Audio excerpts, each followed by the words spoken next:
So for today, I am prepping the bacon to the bacon and egg kasi gagawa ako ng muffin. So bacon and egg muffin.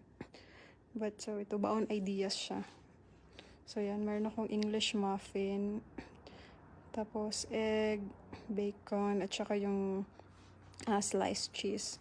So, ginagawa ko siya. No, second time ko pa lang siyang ginawa. So, maramihan siya pag ginawa. Tapos, pwede mo siyang ilagay sa freezer. Tapos, pag babaunin mo na or kakainin mo na, tanggalin mo lang siya sa foil. Ilipat mo sa paper towel or something. Tapos, i-microwave mo siya ng 1 minute. Tapos, yun na, tada. So, yan. Meron din siya sa McDo. Nabibenta yung McDo ng ganyan. Pero, yan. Medyo, pag ganyang version, mas nakakatipid. So, yan. Lagyan ko lang ng bacon, tas yung egg. So, isang balot ng bacon, tas 12 pieces na egg, tas 12 pieces din yung muffin. Yung English muffin. Tapos, yung sliced cheese.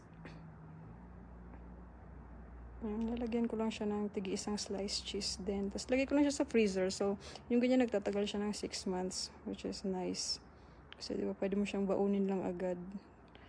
Tapos, yan na. Balat ko lang sa foil. Tada! Bye!